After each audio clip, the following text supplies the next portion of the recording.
Hi hello everyone, welcome back to voice of Siya. അപ്പം നമ്മുടെ പുതിയൊരു വീഡിയോയിലേക്ക് എല്ലാവർക്കും സ്വാഗതം. അപ്പോൾ ഇന്നത്തെ വീഡിയോ എന്ന് പറയുന്നത് നമ്മുടെ കുഞ്ഞു ബേബിയുടെ നൂലുകെട്ട്. നമ്മുടെ ബേബിയുടെ നൂലുകെട്ട് ചടങ്ങാണ്. ചിലരുടെ പാലുകുടി ചടങ്ങ്, പിന്നെ 28 ചടങ്ങ് അങ്ങനെയൊക്കെ പറയും. പിന്നെ നമ്മളിത് ചെറിയൊരു വീട്ടിൽ നടക്കുന്ന ചെറിയൊരു ഫംഗ്ഷനായിട്ടാണ് നടത്തുന്നത്. കുഞ്ഞിന് പേര് വിളിയൊന്നുമില്ല, ജസ്റ്റ് 28 ചടങ്ങ് മാത്രമേ ചെയ്യുന്നുള്ളൂ. കാരണം വേറെ ഒന്നും കൊണ്ടല്ല, ഇതിൽ കുട്ടേട്ടൻ്റെ മൂത്ത ചേച്ചി ഡെലിവറി കഴിഞ്ഞിരിക്കുകയാണ്. അപ്പോൾ കുട്ടേട്ടൻ്റെ ഫാമിലിക്കും ഒന്നും പങ്കെടുക്കാൻ പറ്റുന്നില്ല. പക്ഷേ നമുക്ക് 28 ചടങ്ങ് 28ൻ്റെ അന്നല്ലേ നടത്താൻ പറ്റൂ. അപ്പോൾ അങ്ങനെ അതുകൊണ്ട് ജസ്റ്റ് ആ ഒരു ചടങ്ങ് ചെറുതാവുന്ന രീതിയിൽ നടത്തുന്നു മാത്രം. അപ്പോൾ എൻ്റെ വീട്ടുകാരും കുട്ടേട്ടനും മാത്രമേ പരിപാടിയിൽ പങ്കെടുത്തിട്ടുള്ളൂ.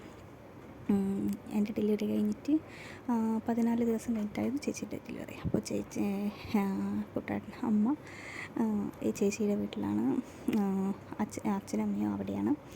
അപ്പോൾ ആർക്കൊന്നും പങ്കെടുക്കാൻ പറ്റാത്തതുകൊണ്ട് സിമ്പിളായിട്ട് ചെറുതായിട്ട് ഒരു ചടങ്ങ്, കുഞ്ഞിൻ്റെ ചടങ്ങ് നടത്തിയെന്ന് മാത്രം.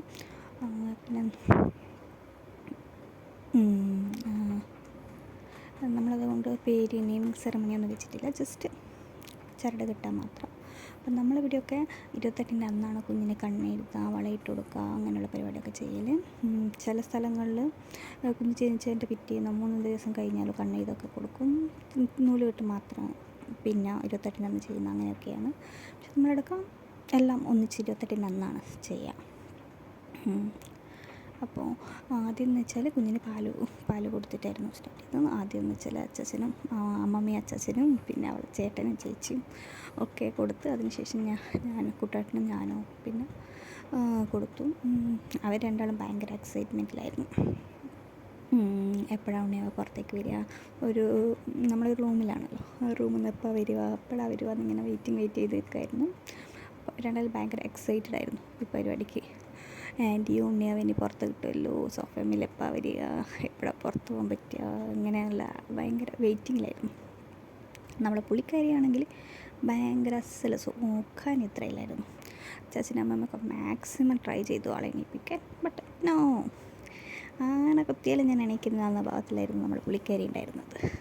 കുറേ ട്രൈ ചെയ്ത് അമ്മയും ലാസ്റ്റ് പിൻവാങ്ങി.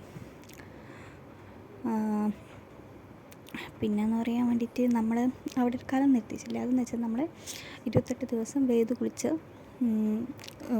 വേവ് വെക്കാൻ വേണ്ടി വെച്ച കലം, അത് നമ്മൾ 28 കഴിഞ്ഞതിന് കൊണ്ടുവന്നിട്ട് അതിന് വൃത്തിയാക്കി കൊണ്ടുവന്നിട്ട് അതിൻ്റെ കരി തൊട്ട് നമസ്കരിച്ചിട്ട് വേണം നമ്മൾ വീട്ടിനകത്തേക്ക് കയറാൻ വേണ്ടിയിട്ട്. എന്നിട്ട് പോയി പുതുവസ്ത്രം ഇട്ടിട്ട് വന്നിട്ടാണ് ചടങ്ങൊക്കെ സ്റ്റാർട്ട് ചെയ്യുന്നത്. അപ്പം നമ്മൾ അത് വെക്കും, ചടങ്ങിന് ആ കലം വെക്കും, പിന്നെ അരി വെക്കും, വിളക്ക്, കിണ്ടി, പിന്നെ കുഞ്ഞിന് കൊടുക്കാനുള്ള പാല്, പിന്നെ കുഞ്ഞിനിടാനുള്ള ആഭരണം, അതായത് നൂല്, വള, പൊട്ട്, കൺമഷിയൊക്കെ വീട്ടിൽ നിന്നുണ്ടാക്കുന്ന കൺമഷിയാണ് നമ്മൾ കൊടുക്കുന്നത്. അതാക്കുക. പിന്നെ ഓരോരുത്തർ കുഞ്ഞിന് പാല് കൊടുത്തു. പാല് കൊടുത്തതിന് ശേഷമാണ് നമ്മളെടുക്കുക കുഞ്ഞിനാരയിൽ കിട്ടുക. അപ്പോൾ ആദ്യം വെളിച്ചം വന്നു കൊടുത്തു, പിന്നെ മൂത്ത വലിയച്ഛനായിരുന്നു അത്, പിന്നെ അവളെ രണ്ടാമത്തെ വലിയച്ഛൻ കൊടുത്തു. പിന്നെ ഇപ്പം കൊടുക്കുന്നത് അവളെ സ്വന്തം വല്യു. അവൾ ഭയങ്കര, ശരിക്കും പറഞ്ഞാൽ ജനിച്ചിട്ട് 28 ദിവസം വരെ അവളെ കാര്യമായിട്ട് നോക്കിയത് ചേച്ചിയും, എൻ്റെ ചേച്ചിയാണ് രണ്ടാമത്തെ ചേച്ചിയും നമ്മളെ ചേച്ചിയുടെ മോള് ഇച്ചൂസും കൂടിയിട്ടാണ് കാര്യമായിട്ട് നോക്കിയത്. അവളെ ഇങ്ങനെ വെയിറ്റിംഗ് ആയിരുന്നു, എപ്പോൾ ഉണ്ണിയാവ് വരിക, ഉണ്ണിയാവർക്ക് ഗിഫ്റ്റ് കൊടുക്കണ്ടെന്നെല്ലാം പറഞ്ഞത്. നേരത്തെ ബോക്സും പിടിച്ചിട്ട് ഗിഫ്റ്റും പിടിച്ചിട്ട് നടക്കുന്നുണ്ട്. അവൾ ജനിച്ച പാടനെ കണ്ട പാടനെ അവൾക്കൊരു പേര് വിട്ടായിരുന്നു, കല്ലു. അപ്പോൾ ഇങ്ങനെയൊക്കെ കല്ലുവാവേ വണീക്ക്, എപ്പോൾ എൻ്റെ കൂടെ കളിക്കാൻ വരുക, എപ്പോൾ വരുമെന്ന് പറഞ്ഞിട്ട് ഇങ്ങനെ വെയിറ്റ് ചെയ്ത് നിൽക്കുമായിരുന്നു. അങ്ങനെ ആൾ വെയിറ്റിംഗ്, ഭയങ്കര എക്സൈറ്റ്മെൻ്റ് ആയിരുന്നു. സോഫയിൽ കൊണ്ടുപോവാ, സോഫയിൽ കിടത്തണ്ടേ, ഉണ്ണിയാവിനെ കിടത്തണ്ടേ, കല്ലൂസിനെ കൊണ്ടുവരണ്ടേ എന്ന് പറഞ്ഞിട്ട് എപ്പോഴും ഇതായിരുന്നു. അങ്ങനെ അവരെ ഒരു ഹാപ്പിനെസ്, അവരെ ഒരു സ്വപ്നം നിറവേറ്റുന്ന ഒരു ദിവസമായിരുന്നു ശരിക്കും പറഞ്ഞാൽ ഇന്ന്. മാത്രമല്ല മൂത്താൾ ഞാൻ ഓരോ ദിവസം എഴുതി വെട്ടിയിട്ട് വെക്കും, എൻ്റെ എപ്പോഴാണ് റൂമിൽ നിന്ന് പുറത്ത് വരുന്നേ, ഇനി 9 ദിവസമേ ഉള്ളൂ, 8 ദിവസമേ ഉള്ളൂ, 6 ദിവസമേ ഉള്ളൂ എന്നും പറഞ്ഞിട്ട് അങ്ങനെയൊക്കെ ലിസ്റ്റ് ഔട്ട് ചെയ്തിട്ട് വെക്കുന്നത്. അപ്പോൾ എന്നിട്ട് ലാസ്റ്റ് ഇന്നലെ 28ൻ്റെ തലേന്ന് ഇങ്ങനെ ലാസ്റ്റായി നാളെ അതിൻ്റെ പുറത്ത് വരുവേ എന്നും പറഞ്ഞിട്ട് ഭയങ്കര എക്സൈറ്റ്മെൻറ്റിലായിരുന്നു. അങ്ങനെ എല്ലാവരും ഭയങ്കര ഹാപ്പി ആയിട്ട് ചടങ്ങൊക്കെ നടത്തുന്നു. കൂട്ടുകാരൻ ഉണ്ണിയൊക്കെ ചരട് കെട്ടി. നമ്മൾ കാര്യമായിട്ട് സിമ്പിളായിട്ട് നടത്തുന്നത് കുറച്ച് ചരട് മാത്രമേ കിട്ടിയിട്ടുള്ളൂ. പേര് വിളിയും പിന്നെ അരയിൽ കെട്ടും ഒക്കെ നമ്മൾ കൂട്ടിക്കൊണ്ടുപോകുന്ന അന്ന് ചെയ്യാനാണ് വിചാരിച്ചത്. അന്ന് അയൽക്കൂട്ടുകാരനെ ഫാമിലീസൊക്കെ വരാൻ പറ്റത്തുള്ളൂ. അത്രയല്ല ഏട്ടന് പോകാൻ വേണം. അതുകൊണ്ട് പിന്നെ നമ്മൾ ചടങ്ങ് എന്തായാലും നടത്താമെന്ന് വെച്ചാൽ ചടങ്ങ് എന്തായാലും അവൾക്ക് 28-28 ഉള്ളൂ. അപ്പോൾ നമ്മളത് ചടങ്ങ് നടത്താമെന്ന് സിമ്പിളായിട്ട് നടത്താമെന്ന് വിചാരിച്ചു. അപ്പം ചോദിച്ചപ്പം വാലായ്മ ഒന്നുമില്ല. വാലായ്മ തന്നെയാണോ പറയാമെന്ന് എനിക്കറിയത്തില്ല. അതെന്തായാലും ഇല്ല. പുലയ വാലായ്മ കറക്റ്റ് എനിക്കറിയത്തില്ല. അതൊന്നും ഇല്ല, പ്രശ്നമില്ല, കഴിഞ്ഞു. അതിൻ്റെ പിറ്റേ ദിവസമാണ് 28 വരുന്നത്. അതുകൊണ്ട് പ്രശ്നമില്ല എന്ന് പറഞ്ഞു. അപ്പോൾ നമുക്ക് അവരില്ല എന്നുള്ളൊരു സങ്കടം മാത്രമേ ഉള്ളൂ. പക്ഷേ ചടങ്ങ് നല്ല ഹാപ്പി ആയിട്ട് നടത്താൻ പറ്റി. പിന്നെ ഏട്ടൻ തന്നെയാണ് നമുക്ക് പൊട്ടൊക്കെ എഴുതി കൊടുത്തത്. പിന്നെ കരിവളയിട്ട് കൊടുത്തു. അപ്പോൾ ഏട്ടൻ്റെ അവിടെയൊക്കെ വളയൊക്കെ കരിവളയും പൊട്ടും ഒക്കെ 28 മുന്നേ ചെയ്യും എന്നാ പറഞ്ഞത്. പക്ഷെ നമ്മുടെ അടുക്കൊക്കെ എങ്ങനെയാണ്. അപ്പോൾ ഞാൻ കണ്ണൂരിലാണ്. അപ്പോൾ കണ്ണൂരിൻ്റെ ആ ഒരു ഫോളോ അപ്പാണ് നമ്മൾ ഫോളോ ചെയ്തിട്ടുള്ളത്. കണ്ണൂർ എല്ലാ സ്ഥലത്തും ഇങ്ങനെ തന്നെയാണോ എന്ന് എനിക്കറിയത്തില്ല. കാരണം വെച്ചാൽ ചില സ്ഥലത്ത് മാറ്റം ഉണ്ടാവുമല്ലോ, ഓരോ സ്ഥലത്തും ഒരു പ്രത്യേകത ഉണ്ടാവുമല്ലോ. ആ ഒരു ഇതിൽ എന്നുവെച്ചാൽ നമ്മുടെ പുള്ളിക്കാരി നല്ല ഉറക്കമായതുകൊണ്ട് നമുക്ക് എന്താ പറയുക റിലാക്സ് ആയിട്ട് പരിപാടി നല്ല ഭംഗിയിൽ നടത്താൻ പറ്റി. ഇല്ലായിരുന്നു ആൾ കരഞ്ഞ് ബഹളം വെച്ച് ഒന്നും നടത്താനൊന്നും പറ്റത്തില്ലായിരുന്നു. ആൾ നല്ലതാക്കിയിട്ട് എത്ര വള ഇതായിടുമ്പോൾ കൈ വലിക്കുന്നുണ്ട്. പക്ഷെ ആളെണിക്കില്ല. ഞാൻ എന്ത് ചെയ്താലും ഞാൻ എണിക്കത്തില്ല എന്നുള്ള ഭാവത്തിലായിരുന്നു ആൾ കിടക്കുന്നുണ്ടായിരുന്നത്.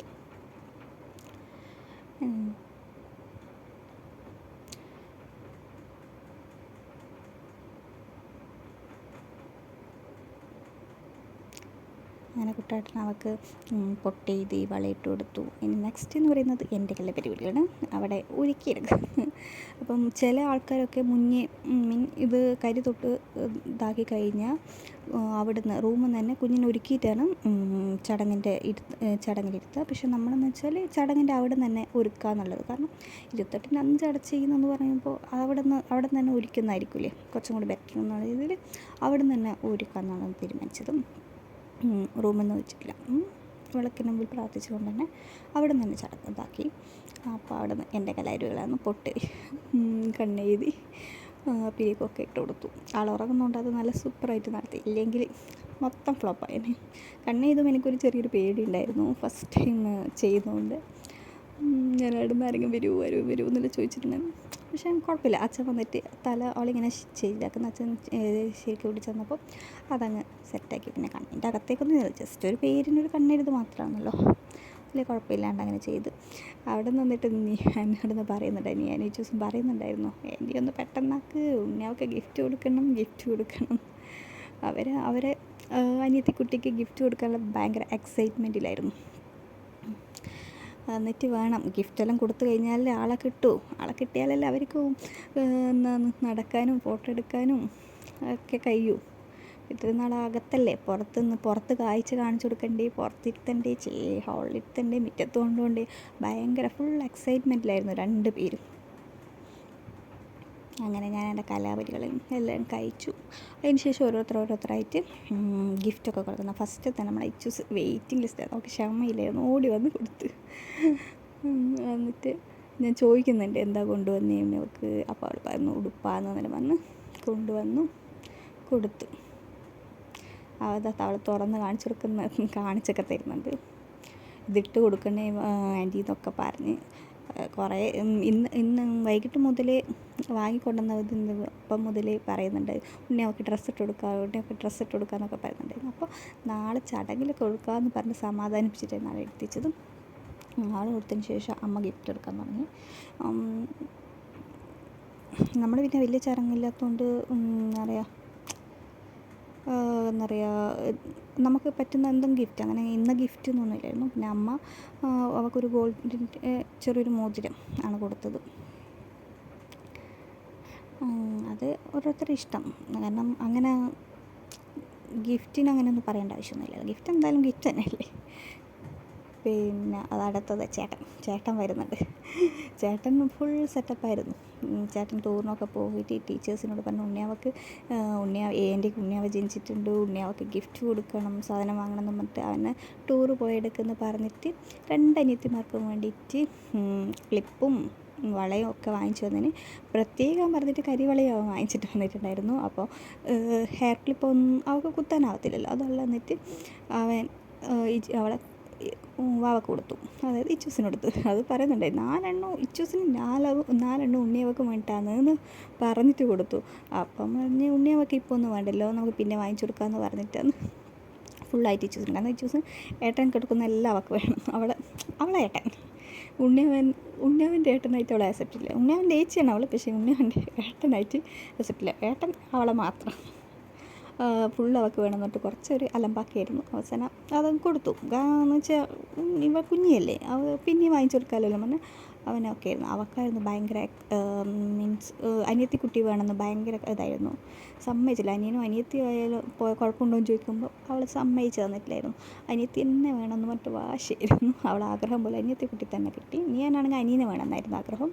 പക്ഷെ അവന് കുഴപ്പമില്ല, അനിയത്തിയാലും എപ്പോഴും ഓക്കെ ഞാൻ ഇതാക്കിക്കോളാം എന്നായി. പക്ഷെ അവളെ സമ്മതിച്ചില്ല. അപ്പോൾ അവളെ ഭയങ്കര ഹാപ്പി ആയിരുന്നു. അപ്പോൾ അപ്പാടിന് അവൾ പേരിട്ട് കല്ലൂസ് എന്ന് പേരിട്ട്. അങ്ങനെ കല്ലു മോള് വരുക, എപ്പോഴാണ് വരുക എന്നുള്ളതൊക്കെ ചോദിച്ചിട്ട് ഇങ്ങനെ വെയിറ്റിങ്ങിലായിരുന്നു. പിന്നെ അവൻ ഒരു ഉടുപ്പ് കൊടുത്തു. പിന്നെ അച്ചാച്ചൻ ഭയങ്കര ഗ്രാൻഡായിരുന്നു. 1 അല്ല 2 അല്ല 3 ജോഡി ഡ്രസ്സ് വാങ്ങിച്ചു കൊടുത്തിട്ടുണ്ടായിരുന്നു.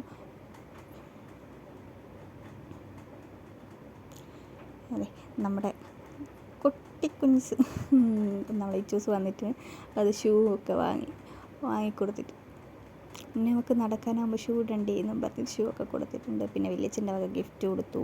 അങ്ങനെ എല്ലാവരും ഗിഫ്റ്റൊക്കെ കൊടുത്തു. അപ്പോൾ ഇത്രയൊക്കെ നമ്മൾ ചടങ്ങായിട്ട് നടത്തിയിട്ടുള്ളൂ. ജസ്റ്റ് ഒരു 28 കറുത്ത ചരട് കെട്ടുക, അവരുടെ സന്തോഷത്തിന് ചെറിയ ഗിഫ്റ്റ് കൊടുക്കുക, അങ്ങനെയൊക്കെ ഉണ്ടായിട്ടുള്ളൂ. അപ്പം നമ്മുടെ ബേബീൻ്റെ ചെറിയ സിമ്പിളായിട്ടുള്ള ഒരു 28 ചടങ്ങ് അങ്ങനെ നല്ല ഹാപ്പി ആയിട്ട് സിമ്പിളായിട്ട് നമുക്ക് നടത്താൻ പറ്റി.